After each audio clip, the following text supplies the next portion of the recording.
A local home builder pleads guilty to being a con artist. The man's accused of bilking clients and investors out of nearly $3 million, and there are potentially more victims out there. More Americans are making the choice to unretire, but the decision isn't just about the rising cost of living.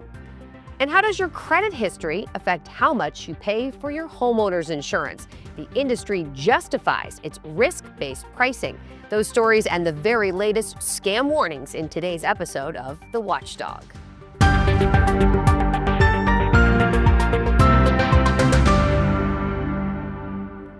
Welcome to our brand new streaming show, The Watchdog. I'm Jen Pachano.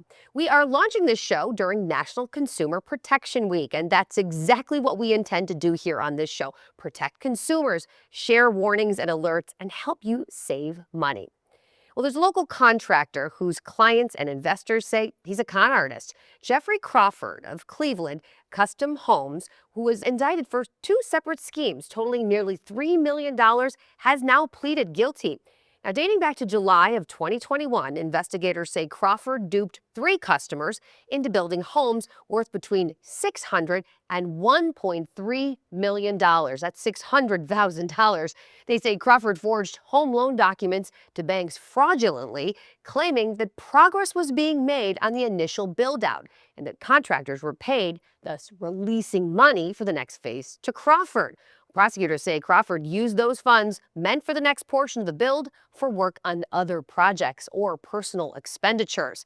Prosecutors also say Crawford took $430,000 from would-be investors, promising a return, but only delivering a check that bounced. Crawford will be sentenced later this month.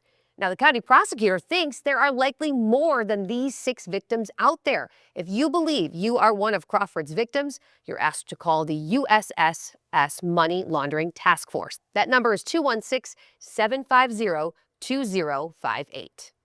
The founder of Senior Veterans Administration Services has been sentenced to 4 years in prison for scamming the Department of Veterans Affairs out of $20 million in fraudulent benefits.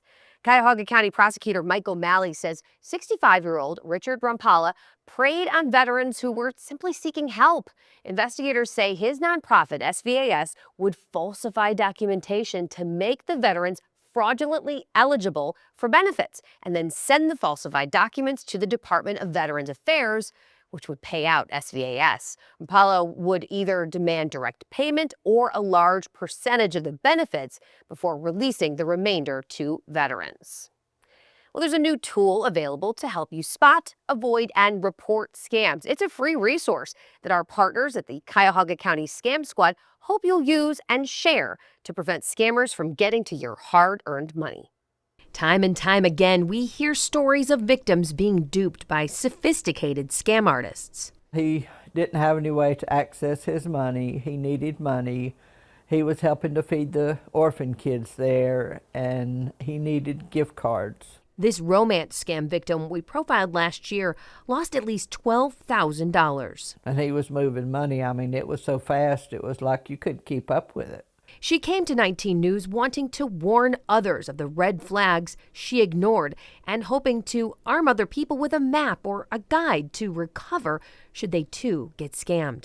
And he took my Social Security and bought crypto with it. That was in my name. But then, of course, I don't know what to do with crypto. That has since vanished. The Cuyahoga County Scam Squad is now distributing and sharing a booklet that people can read at their leisure and have at their fingertips to go back and reread if you think you're being targeted.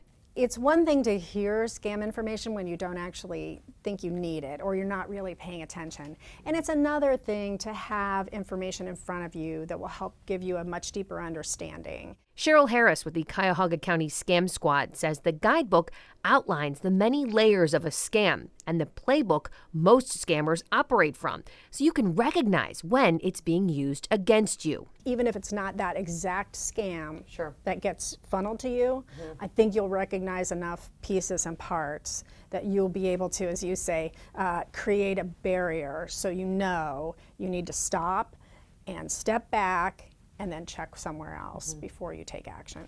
This guidebook also includes a blank action plan for you to fill out with the names and legit contact numbers and websites for the places you do business with, like utilities, banks, and online shopping sites. The Scam Squad is hoping you'll fill one of these out now so you go to the right place when you get a suspicious call, text, or email, and that way you can avoid a costly mistake. The guidebook includes things that you can do to be proactive, like regularly checking your credit to look for signs of identity theft and freezing your credit to prevent criminals from buying things in your name. What people tend to do is rely on the scammer to give them numbers to call. They believe the scammer's who they are, so they just are calling the numbers that the scammers are giving them or letting the scammer transfer them, and they're just going to other scammers. Harris says upwards of 80% of the scams they deal with start with calls from scammers reporting a phony account problem. But these could all be avoided if you use the action plan. So when someone reaches out to you asking you to do something with your money or your personal information, she hopes you'll hang up the phone and pick up this guide. You can download and print a free copy of this Scam Squad guide. We've got a link to it on our website. You can also find physical copies at local libraries and senior centers, and the county can even mail you a copy if you would like. Well, if you need to report a scam, you're certainly not alone. There's a new survey from U.S. News and World Report that revealed that nearly half of Americans get scam messages every day. 46% of the more than 1,200 adults surveyed said they get a call, text, or email from a scammer daily. More than 3/4 of them say they get communications they suspect are scams at least once a week. And nearly 20% say they're hit with suspicious calls, texts, or emails multiple times a day. And you guessed it, 80% of those polled say AI has made it harder to detect a scam. Nearly a quarter have lost money to a financial scam in the last 3 years, and only 36% of them got the funds back. The average amount lost was $1,917. Now, the good news is most say they have changed their online behavior or financial habits to protect themselves from scams, like being more cautious about giving personal information over the phone, in text or email, and they're also more likely to delete or ignore messages from senders they don't know. The disappearance of Nancy Guthrie and the haunting home security footage of her potential abductor has led to a spike in inquiries about home monitoring. Home security company Simply Safe has seen a 50% increase in website traffic in the Tucson area in particular in the last month compared to the week prior to Guthrie's abduction. And they've seen a 20% year-over-year increase in web traffic nationwide. Simply Safe Chief Product Officer Human Shahidi says their Active Guard service appeals to these new potential customers because it alerts and scares away intruders before they get into the house. When there is news of crime that really hits home for customers, right? So when they hear about home break-ins and kidnappings like this particular case that are so widespread and so dramatic in nature, we do frequently see that we get a spike in traffic and interest. And it's pretty common, that as people see news about crime happening, they start to worry more about protecting their home. And they really turn to home security as a great solution. Shahidi says homeowners who have a professionally monitored home security system can also get a significant discount on their homeowner's insurance. Well, it is tax time, and many experts will tell you now is the time to get organized. In this Watching Your Wallet, consumer investigator Rachel DePompa shows you the simple steps you can take right now to make filing less stressful. Getting organized will make tax filing season so much easier. Cherry Dale, the Vice President of Financial Education at Virginia Credit Union, says now is the time to gather documents like all of your W-2s, 1099s, student loan statements, and if you own a home, your 1098 mortgage interest form. You want to look into the IRS's website to see if you might be eligible for a free file, for filing your taxes for free. And so if you are, go through their website. They will point you in the right direction on where you can actually file your taxes for free. And if you do end up using some of the tax websites that are out there, when you start to fill out your tax information, the website will often lead you to whether a standard deduction is best for your family or if you should go with itemized. She says you may need to consult with a tax expert. You also want to be wary of fraud. This is the time of year where fraudster will come out. They want your information that you would put into those different websites. So make sure when you're entering that information that it is the legitimate website that you're going to. She says look at the address bar of the website for that https:// in the URL and that padlock icon so you know the site is secure. And again, a tax expert may also be able to guide you through the process. With this Watching Your Wallet, I'm Rachel DePompa. You've heard the phrase no tax on tips or overtime. It's not necessarily no tax, it's actually a deduction you can take when you file your taxes. For instance, if you earn overtime pay at work, this year you may be able to deduct up to $12,500 of qualified overtime compensation on your federal income tax return. It's up to $25,000 for married people filing jointly. That deduction is gradually phased out if your modified gross income exceeds $150,000 or $300,000 for joint filers. Same goes for tips. There's a deduction this year. Michael Joyce with CW Advisors says for tipped workers, the maximum annual deduction is $25,000, which phases out for taxpayers with modified adjusted gross incomes over $150,000, $300,000 for joint filers. Another piece to that, and this would apply to overtime as well, and this is a new part of the tax law, is a lot of people that earn tips, when they file their taxes, they're taking the standard deduction. But they can still deduct this. This is called a below the line deduction. So you can still take the standard deduction rather than itemized deductions, but still take this below the line deduction for tips or overtime. The IRS estimates there are about 6 million workers who report tipped wages, so a good number of them would likely qualify for this. The overtime and tip deductions are temporary and only apply for the 2025 through 2028 tax years. A lot of the major tax software companies have actively prepared for this change, and you can always read more about it on their website, irs.gov, as well. Coming up, we're digging into the real reports coming into the scam squad, including a local woman who fell for a celebrity scam. That she thought she was working for a country music singer, Luke Combs, but it was a scammer she had befriended.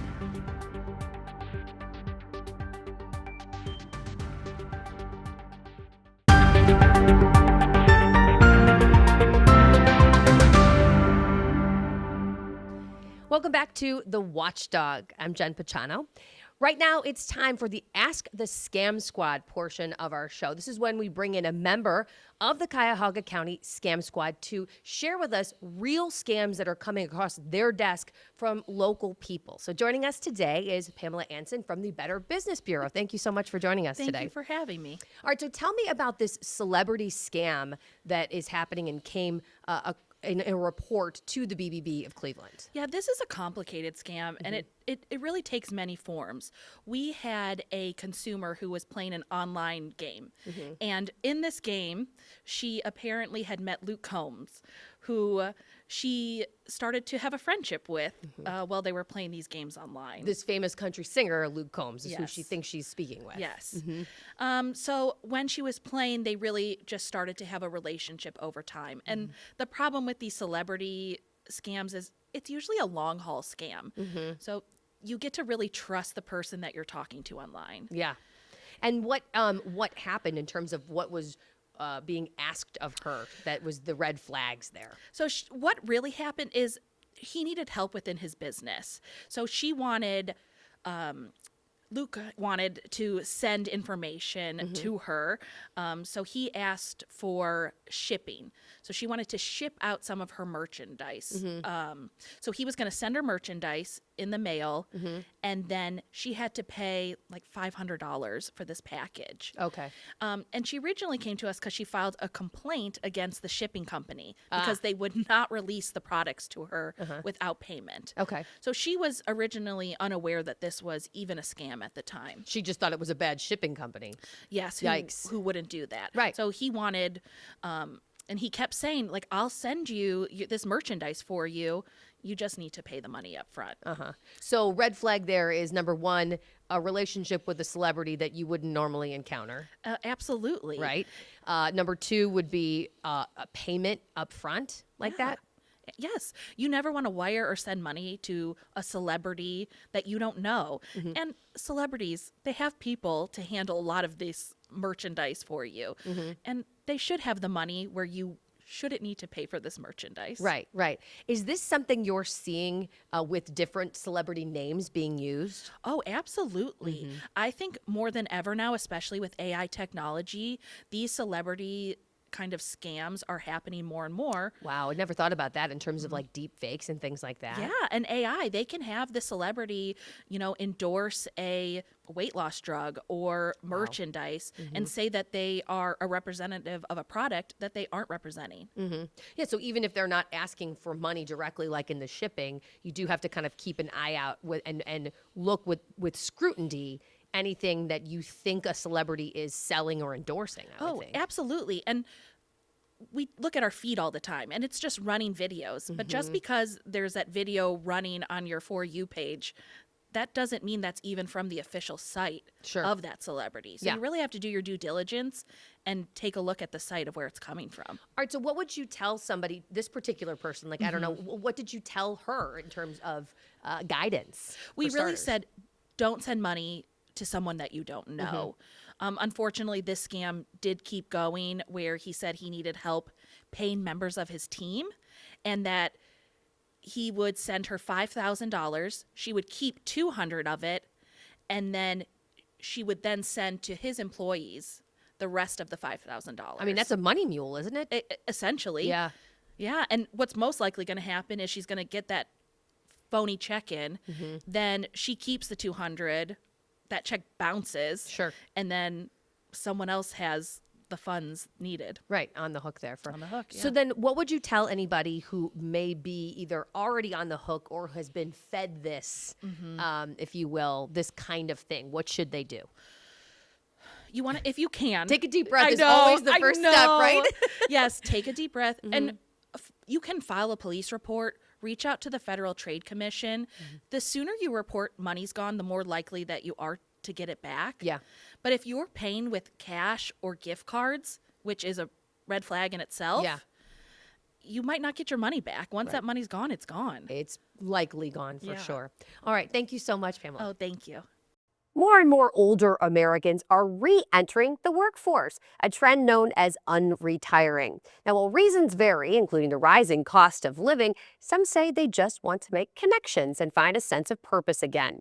In this Aging Untold Extra, reporter Tisha Powell introduces us to a North Carolina woman who's using her passion to defy assumptions about aging. The sound of working is music to Alice Taylor's ears. Supposed to work.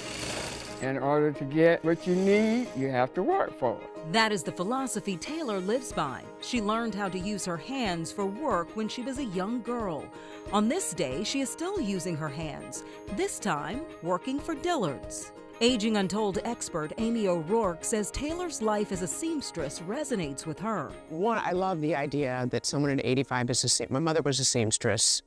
She didn't do it full time, but she was a seamstress, made all of our clothes. And so I kind of resonate with that story with her going back. And God bless all the people that get to benefit from her expertise. Taylor does all the tailoring for Charlotte's 3 Dillards. She adjusts sleeves on shirts and jackets, hems pants, and works on gowns. That's her specialty. She works 5 days a week, 8 hours a day. I can just sit there and work as long as people leave me alone. By the way, this is Taylor's second stint working full-time. It gives me energy. I just feel like I'm supposed to work. It makes me feel better. Just because you're retired don't mean you have to go home and sit down. And I'm not the rocking chair kind of people. O'Rourke says the benefits are not just about health, but building community. So I'm one of those people that would like to think that she wanted to give back and wasn't ready to stop giving and had a sense of purpose. It's okay to work. Age doesn't mean anything. You have to work.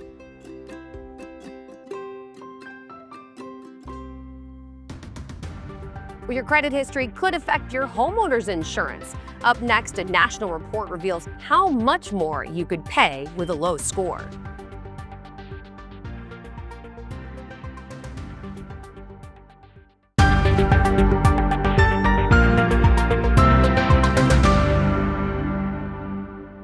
Well, should your credit history affect what you pay for homeowners insurance? A new report says many homeowners pay more if they have a lower credit score, but the insurance industry says it's part of risk-based pricing.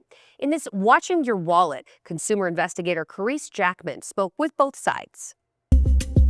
It discriminates against people who are lower income.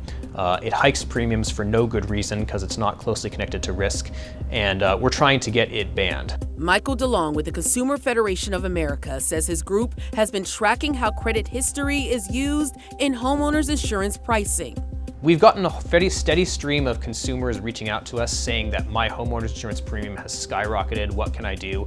The report, called Penalize, says insurers in most states charge a typical homeowner nearly $2,000 more a year for having a low credit score rather than a high credit score. Our report even found that in some cases you pay higher premiums if you have poor credit than if your home is in like a very risky, disaster-prone area. On the other side, Mark Friedlander, spokesperson for the nonprofit Nonpartisan Insurance Information Institute, says insurers don't use a traditional credit score. They use a credit-based insurance score drawn from parts of your credit history. They don't actually use credit scores like credit card companies, but they take elements of your credit history, and each company creates a proprietary credit-based insurance score. For those who may say it's unfair, or they think it should not be a factor, we'll just say those who may feel that way if you're a homeowner and you're seeing this.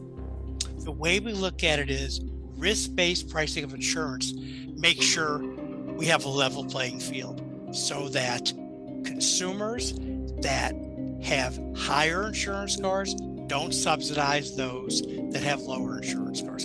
DeLong says if you think your rate is unfair, contact your state insurance commissioner or lawmakers. With this Watching Your Wallet, I'm Carice Jackman.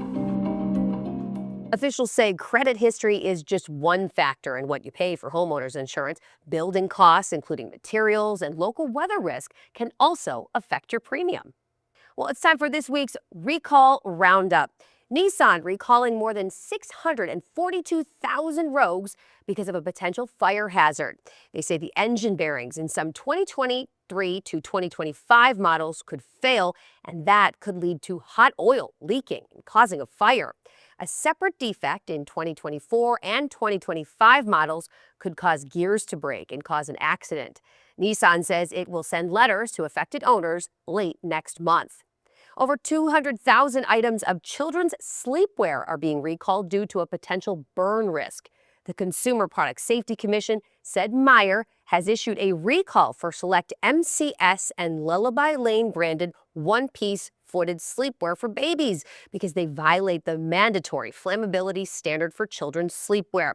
The onesies were sold at Meijer locations in Ohio and other states between December of 2024 through October of 2025. And a 19 recall alert now for ready-to-eat frozen meatballs sold at Aldi stores around the country. It's for the Bremer family size Italian-style meatballs. They could have pieces of metal in them.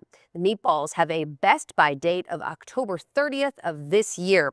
So far, there are no reports of anyone getting hurt from this, but if you have them in your freezer, return them to Aldi for a refund.